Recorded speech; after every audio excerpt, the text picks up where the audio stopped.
Olá, queridos ouvintes desse Hangout. Falaremos hoje o que vem a ser o estoicismo.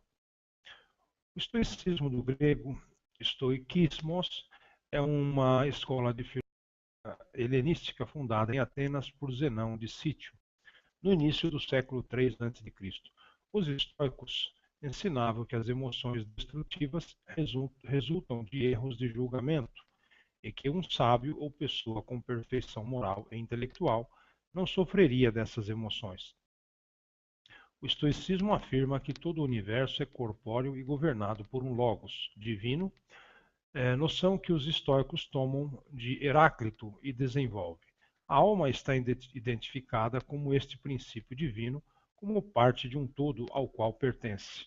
Este logos, ou razão universal, ordena todas as coisas, tudo surge a partir dele e de acordo com ele. Graças a ele, o mundo é um cosmos, do termo grego que significa harmonia, ordem.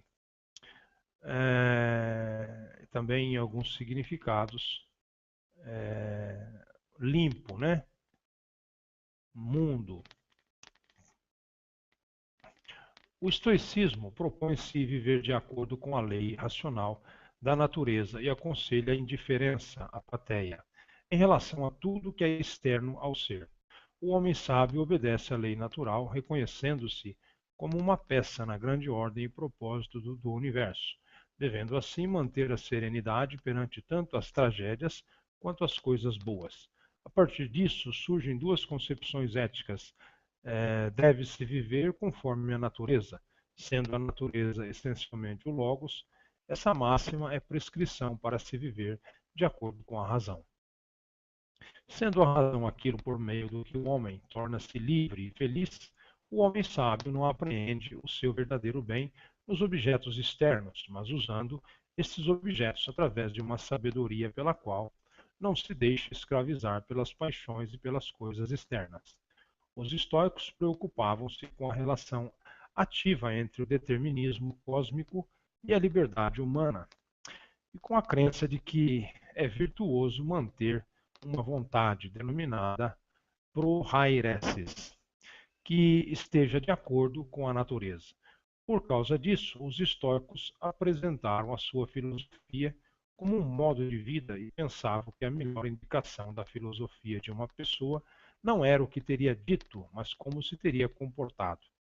Estoicos mais tardios, como Sêneca e Epiteto, enfatizaram que, porque a virtude é suficiente para a felicidade, um sábio era imune aos infortúnios. Esta crença é semelhante ao significado de calma estoica, apesar de essa expressão não incluir as visões éticas radicais estoicas de que apenas um sábio pode ser verdadeiramente considerado livre e que todas as corrupções morais são todas igualmente viciosas. O estoicismo floresceu na Grécia com Cleantes de Assos e Crisipo de Solis, sendo levado a Roma no ano 155 a.C. por Diógenes de Babilônia. Ali seus continuadores foram Marco Aurélio, Sêneca, Epiteto e Lucano. O estoicismo foi uma doutrina que sobreviveu todo o período da Grécia Antiga até o Império Romano, incluindo a época do imperador Marco Aurélio, até que todas as escolas filosóficas foram encerradas em 529 por ordem do imperador Justiniano I, que percepcionou as suas características pagãs contrárias à fé cristã. A escola estoica preconizava a indiferença à dor de ânimo causada pelos males e agruras da vida. Reunia seus discípulos sob pórticos, stoa, em grego, situado em templos, mercados e ginásios. Então, daí o nome, né? Estoicismo, por ser stoa, em grego, né? Tem, praticamente pórticos, né? Situados em templos, mercados e ginásios. Então, Stoa deu origem ao estoicismo. Foi bastante influenciada pelas doutrinas cínica e epicurista, além da influência de Sócrates. Princípios básicos. A filosofia não visa a assegurar qualquer coisa externa ao homem. Isso seria admitir algo que está além de seu próprio objeto.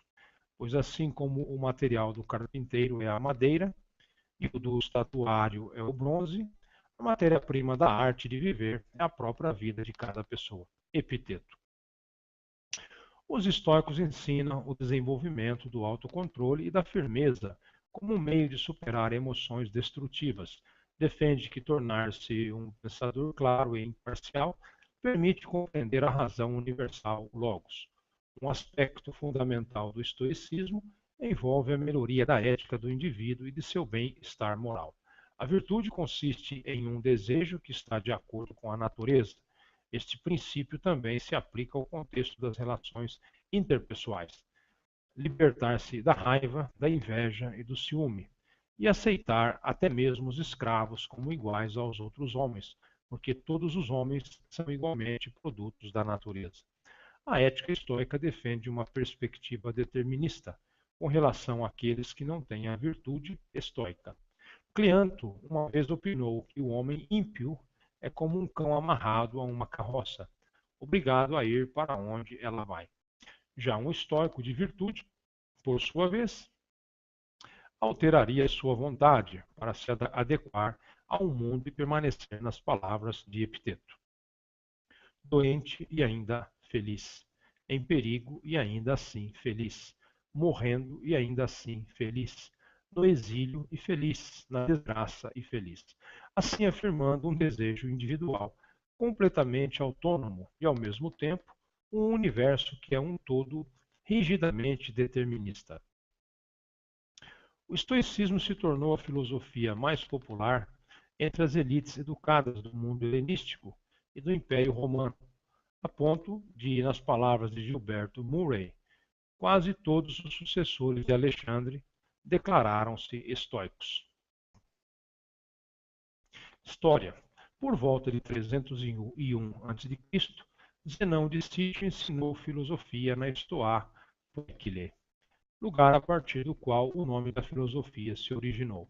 Ao contrário de outras escolas de filosofia, como a dos epicuristas, Zenão escolheu ensinar a sua filosofia num espaço público, que era uma colunata com vista para o local central de manifestação da opinião pública, a Ágora de Atenas. As ideias de Zenão desenvolveram-se a partir do cinismo, cujo fundador, Antístenes, foi um discípulo de Sócrates. O seguidor mais influente de Zenão foi Crisipo de Solis, responsável pela moldagem do que atualmente é denominado estoicismo. Estoicos posteriores da época do Império Romano focaram o aspecto da promoção de uma vida em harmonia com o universo, sobre o qual não se tem controle direto. Os acadêmicos dividem normalmente a história do estoicismo em três fases. A primeira, estoicismo antigo, desenvolveu-se no século III a.C.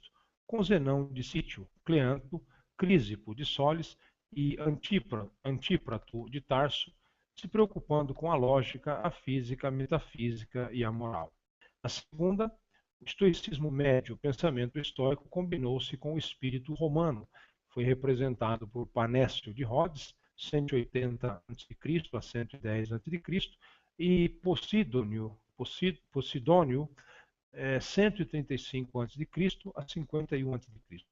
A terceira, estoicismo imperial ou novo estoicismo, com representantes como Caio Musônio Rufo, Sêneca, nascido no início da era cristã e falecido em 65 d.C., Epiteto, 50 d.C., 125 d.C., e Marco Aurélio, 121 d.C. e 180 d.C., que foi imperador romano em 161 d.C.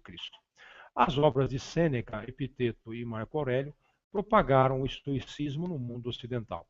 A última época do estoicismo, ou período romano, caracteriza-se pela sua tendência prática e religiosa, fortemente acentuada como se verifica nos discursos e no Enquiridion de Epiteto, e nos pensamentos ou meditações de Marco Aurélio. Não sobreviveu até a atualidade qualquer obra completa de um filósofo estoico das duas primeiras fases.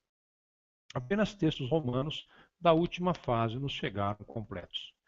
Epistemologia. Os estoicos acreditavam que o conhecimento pode ser atingido através do uso da razão. A verdade pode ser distinguida da falácia, mesmo que na prática apenas uma aproximação possa ser efetuada. De acordo com os estoicos, os sentidos recebem constantemente sensações, pulsações que passam dos objetos através dos sentidos em direção à mente, onde deixam uma impressão na imaginação. Fantasia.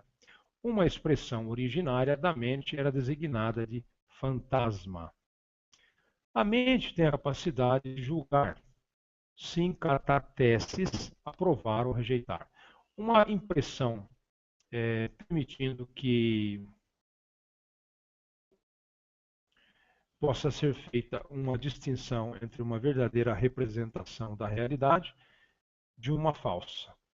Algumas impressões podem ter um assentimento imediato, enquanto que outras podem apenas atingir diferentes graus de aprovação hesitante e podem ser chamadas de crenças ou opiniões, doxa. É apenas através da razão que podemos atingir uma clara compreensão e convicção, catalepsis, a certeza e o conhecimento verdadeiro, episteme, alcançável pelo sábio estoico, podem apenas ser atingidos pela verificação da convicção com a experiência dos pares e pelo julgamento coletivo da humanidade. Produz para ti próprio uma definição ou descrição da coisa que te é apresentada, de modo a veres de maneira distintiva que tipo de coisa é na sua substância, na sua nudez, na sua completa totalidade. E diz a ti próprio, é seu nome apropriado, e os nomes das coisas de que foi composta e nas quais irá resultar. Pois nada é mais produtivo para a elevação da alma, como ser-se capaz de examinar metódica e verdadeiramente cada objeto que te é apresentado na tua vida, e sempre observar as coisas de modo a ver ao mesmo tempo que universo é este e que tipo de uso tudo nele realiza, e que valor todas as coisas têm em relação com o todo. Marco Aurélio. Filosofia social. Uma característica distintiva do estoicismo é o seu cosmopolitismo.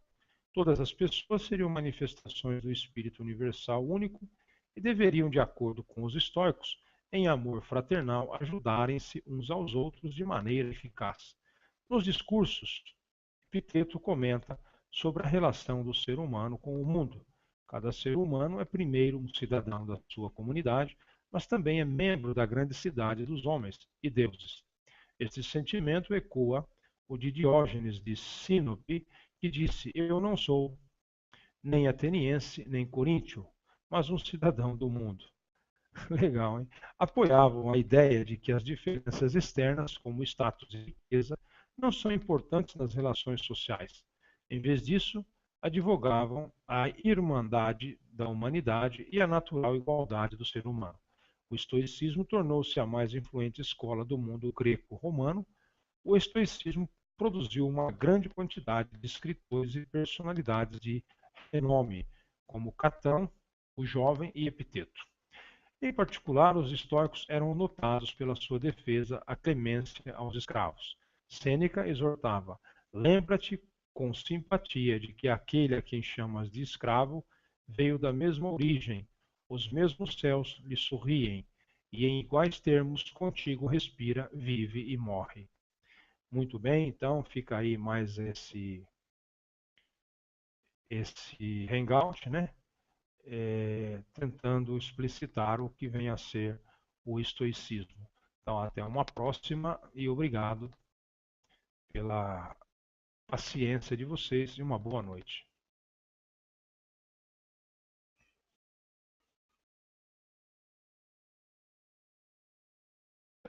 A partir disso, surgem duas concepções éticas.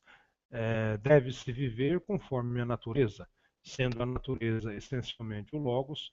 Essa máxima é prescrição para se viver de acordo com a razão. Sendo a razão aquilo por meio do que o homem torna-se livre e feliz, o homem sábio não apreende o seu verdadeiro bem nos objetos externos, mas usando esses objetos através de uma sabedoria pela qual não de sítio.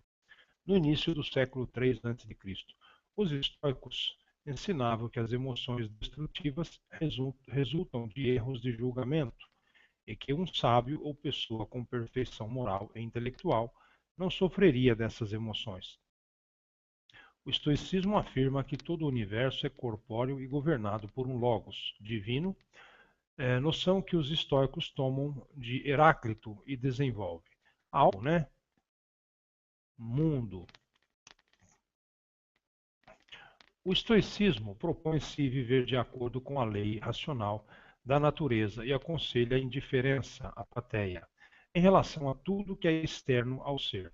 O homem sábio obedece à lei natural, reconhecendo-se como uma peça na grande ordem e propósito do universo, devendo assim manter a serenidade perante tanto as tragédias quanto as coisas boas.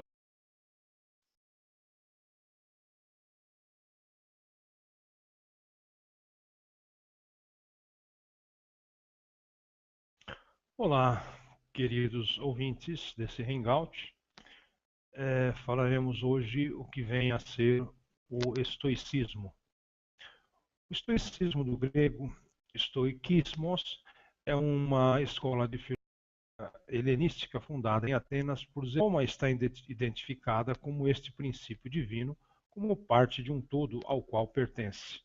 Este logos, ou razão universal, ordena todas as coisas, tudo surge a partir dele e de acordo com ele. Graças a ele, o mundo é um cosmos, do termo grego que significa harmonia, ordem. Também em alguns significados, limpo,